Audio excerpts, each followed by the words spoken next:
Just look at that for a moment. 3% of the population are earning 97% of all the money that's being earned. You know, those statistics are so absolutely ridiculous. If you rejected them, it sure wouldn't be a surprise, because most people do. I think we all know that there's a very small select group that really make things happen. But we are also raised with the idea that they're absolutely brilliant. These people are genius. They've got a higher IQ or something. Do you want to know the truth? Sometimes they don't. Some of them have, but some of them don't. Do you know that there's people who are functionally illiterate that can neither read nor write who are multimillionaires? Go back to the first video that I sent you. There you see an ordinary beekeeper, Edmund Hillary, from Auckland, New Zealand, and Tenzing Norgay, a Sherpa guide from over in Nepal. They did something that man has been trying for centuries, and they never did it. How did these two guys do it? They're just ordinary guys, a beekeeper and a guide. How did they do it? They made up their mind they were going to do it. Then take a look at the Wright brothers, a couple of ordinary bicycle mechanics. Have you any idea how far back in history you'd have to go to find out when we first started to try and fly motored object in the air? As far back as you can go in recorded history. But the Wright brothers did it.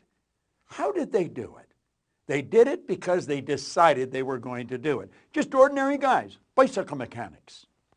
Take a look at Edison. You know, he was sent home from school in grade 3. They said this kid's never going to learn anything. 1,000 tries to make that light bulb. And he said it didn't have 1,000 failures. It was something that required 1,000 steps. He changed the entire world. I mentioned about flying into London, England. As far as you could see, there were light bulbs burning all over the place.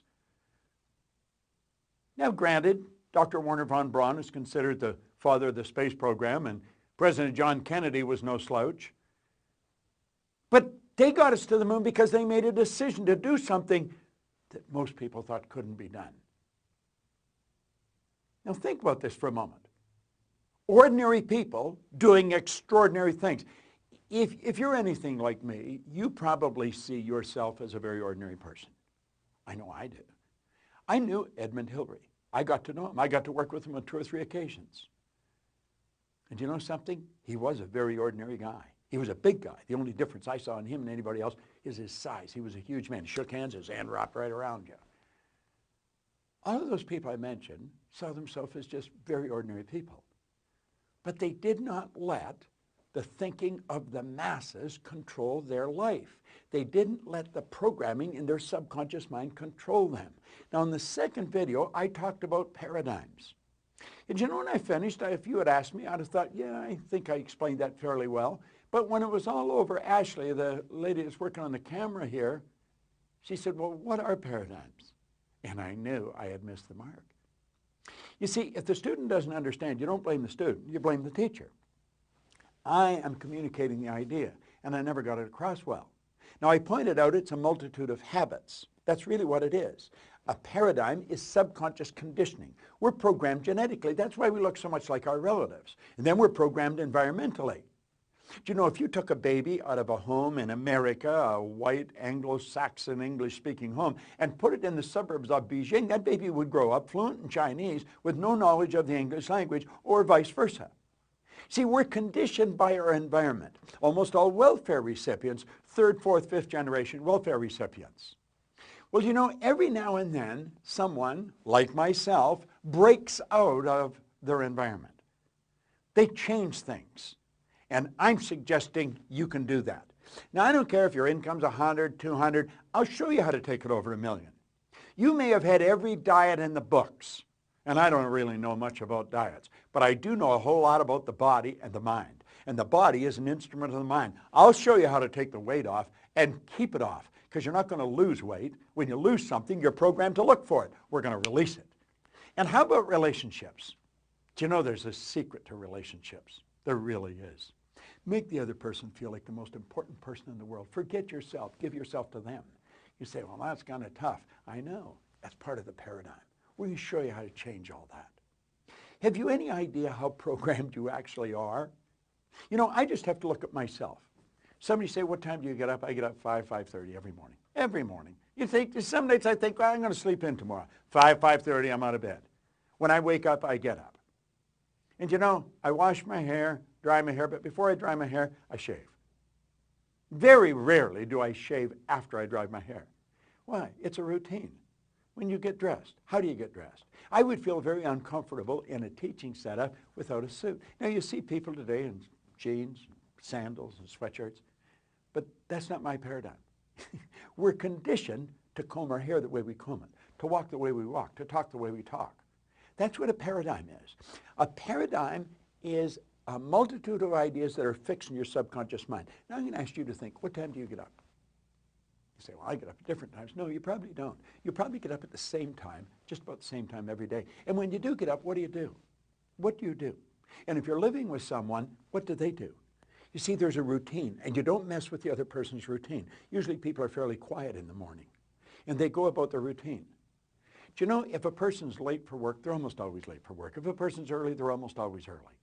You can set your clock by people. You see them walking into an office, if they have a briefcase, they set it down the same place. They go to the coffee pot, they say the same thing, going by the same person to get the same cup of coffee every morning. Why? We are creatures of habit. Do you know that most people tiptoe through life hoping they make it safely to death? They never step out of that paradigm. I'll bet you'd like to. I'll bet you would really like to. I'll bet you'd like to see your income take off like a rocket. Oh, you may be earning more than most people, but you never have enough. Why? Because you always want to do something beyond where you're at. That's a normal part of being human. Expansion, fuller expression. Stop and think. How would you like to feel really good? Be really happy all the time. That's what this is all about. That's what programs are about. We have it made if we would only use the potential we've got.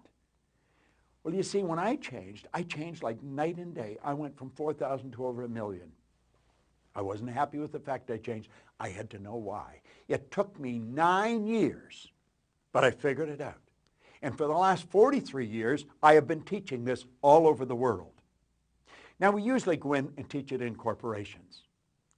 9 years ago, a man came to my seminar, and he walked out a different person. He had always been losing, just average income. He was flat broke in that seminar. He just told me since. But you know, he took the information, he changed the paradigm. He got involved in the repetition of changing it. Paradigms are changed the same way they're formed. It takes time and it takes guidance. He took the guidance, he took the time, and his income went well over 1 million. I knew the story of him. Didn't know him well, but I knew the story. A couple of years ago, he came to me. He said, Bob, I have a plan where we could take your information and we could teach it all over the world at the same time, where you can work one-on-one with people. How would you like to work one-on-one with me? I could show you how to make some phenomenal changes. You know, live your dream. Well, that's real. We can live. I'm living my dream. I'll be 77 on my next birthday. I've got more energy than most people 27. Think about it. I earn millions of dollars. I have all kinds of fun. I have meaningful relationships all over the world, literally all over the world. This is the same guy that sat in a fire hall that didn't know the war was over. I changed my paradigm. Now, paradigms are changed through the repetition of new ideas. You take a look at how you're living, you see the habit that's being expressed, and you know the result it's giving you. And then you take a new idea and you replace that old idea with the new idea. See, a paradigm can only be changed one of two ways. An emotional impact, just wham, like that. 9/11 was an emotional impact, changed people's lives forever. A death in the family, like that, changes paradigms. The other way is constant spaced repetition, and that's what we've got. We've got a plan. We put together a plan to show you how to change your paradigm so that you can live your dream, that you step out every day and you make every day a phenomenal day. Life should be an exciting adventure. It should never be a bore. Lanny Morton's plan has taken all that into consideration. A couple of days from now, I'm going to send you a video where we've got it all laid out. You just have to make a decision. And you make the decision, you make the right decision at the right time, and I guarantee you, you know all the dreams you had? Hey, listen, the fact that you've tried many times in the past it didn't work, you've tried this program and that program, you never tried this. This is a beautiful concept that Lanny's laid out. We're working on it together, and I'm going to explain it to you in a couple of days.